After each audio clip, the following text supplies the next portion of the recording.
Well, good morning, ladies and gentlemen. Eddie Marcus here, early this morning, or should I say midday. Truly, it's a pleasure to be here to take advantage of this moment. You know, my constant efforts is trying to find a way that I could be impactful in the ability of opening your eyes so you can see.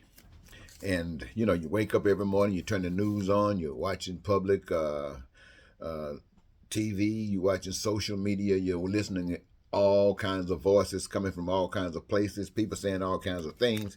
And when you have your mind, your individual mind, or should I say, having my mind concentrating on what it is to address what I want and what I feel that every last one of us want, you know, what's the best way to try to do it. And I've been making efforts for over 40 some years, and I've gone through some changes. I've been to jail, been to prison, stood up, ran for public office, done all kinds of things to let you know that I'm confident that the stuff that I tell you, if you could pay attention, you would grab it.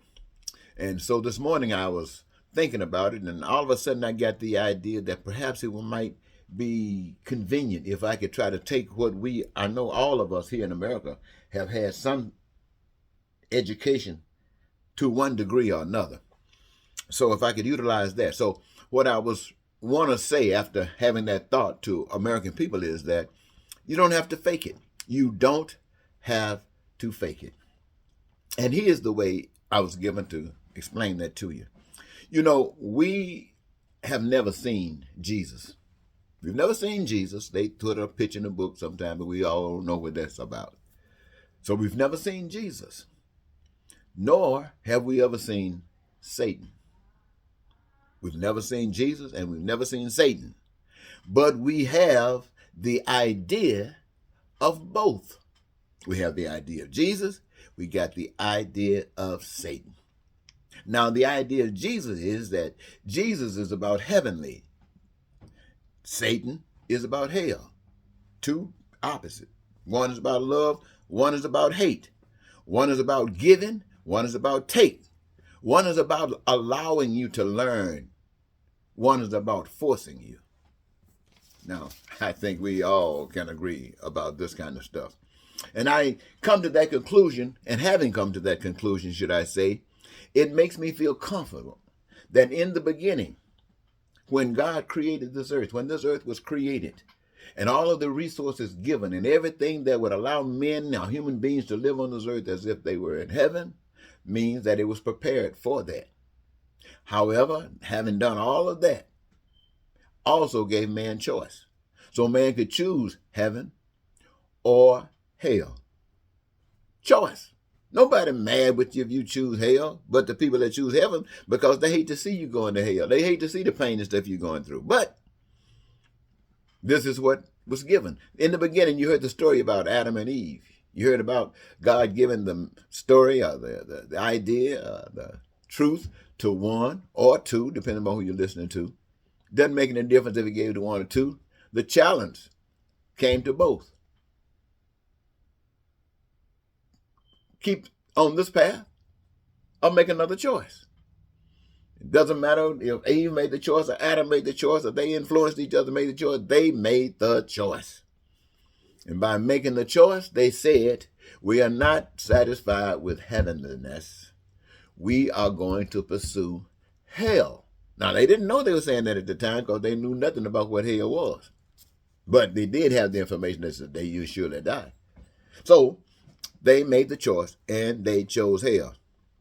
So those who choose not hell choose heavenliness. And they must not settle for anything other than heavenliness. See, let's say Adam or Eve got the message and tried to influence the other. The other didn't have to go. They had a choice too. Like you and I, every day we got a choice. I have a choice. When I'm ignorant, because I grew up in this world, as a child, grew up in this world, what do? I do the same thing that everybody else does. I sing the same song. I dance to the same tune. Why? Because this is who I am. Now, What does maturity mean? What does growing up mean? It means having the experience to live and all of the other things that God has given you that maybe we don't know of at any point in time, but yet it is there to serve its purpose in time so that you can have that, we can have the ability to grow up, to mature up and recognize that there's something called adult. There's something called maturity. There's something called putting ignorance aside. Well, most of us haven't been able to put ignorance aside just yet. And so we're still living in it. So what have I said to this point?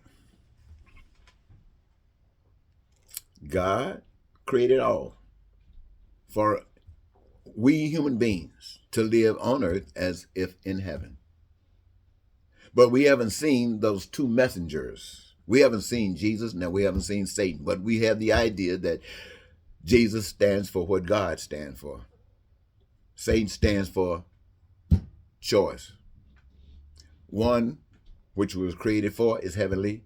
The one that you tramping on trying to find and discover something is called hell. One, my friend, is love and one is hate. One is give and one is take. One is to allow you to mature and change. Another is to force you. That's what they got jails and prisons for. To force you. Well, here is where we are today. Our world is on the path to hell. Doesn't matter whether we are Americans or Russians or Africans or seven continent people. All of us on the path to hell. Let me say that again. 7 continents of people on the path to hell. Their organizations, their governmental system, their religion, and everything that they are about is on the path to hell. Now, you can make a choice. You can make a choice and say, I'm going to change. And see, just to give you an idea of those who failed to make a choice, let's say, like, we think America's great, right? And so we think we're just righteous. We can't be nothing else but right. That puts me in the mind of Samson, who sold his soul out for, you know what? So what I'm saying to you, we sell our souls every day for this or that. But when we're doing that, we are faking it. When we're going to church, we're faking it. When we got this government system talking about democracy, we're faking it. When we're talking about communism, we're faking it. When we're talking about socialism, we're faking it. When we're talking about dictatorships, we're faking it. When we're talking about Republicans and Democrats, we're faking it. When we're talking about black and white, we're faking it. Men and women, we're faking it. Straight and gay, we're faking it. Because that stuff of God brings us all together. It says that every human being on the face of the earth have available to them, whether they want it or not, that which is necessary for survival. What we call that food, clothing, shelter, education, healthcare, and the best that you can get. Transportation, anything that you can imagine is available for one. If there others want to adventure it, if they want to share in it, there is no rule to stop them except they don't want it. Or it causes pain and suffering to another. Those are the rules that prevents it. This is what God has made available to us. So after doing that, we have peace and prosperity, freedom and joy in our lives and being happy. Our dreams, we're not dreaming them anymore. We're living them. And we do all of that without adding the stuff that describes Satan, the stuff that describes hell, the stuff that describes taking, the stuff that describes force, called lying and cheating and stealing and killing and terror and hatred and racism and bigotry, all of that stuff. Here in America, we're experiencing that stuff right now, that very stuff right now. And who's talking to you about heavenliness? I am. I'm the only person that I know that's talking to you about this kind of heavenly on earth. Now, I'm not saying that there aren't any others. I never heard of them. I don't hear of them. I hear people talking about some great lifestyles. You heard of the Venus Project. You've heard of Zeitgeist. You've heard all kinds of things. These people are out there thinking. These people got all kinds of ideas, but what they don't have is courage. What they don't have is the truth of God. Because in order to have the truth of God, you have to walk according to that. What does that basically mean in this world? That if you got the faith of God, you stand for what you believe in, you put your life on the line every day. You don't mind dying, because to die to you means, hey, can't nobody glorify God any better than to stand up and say, hell, if you want this body, take it. because God is mine.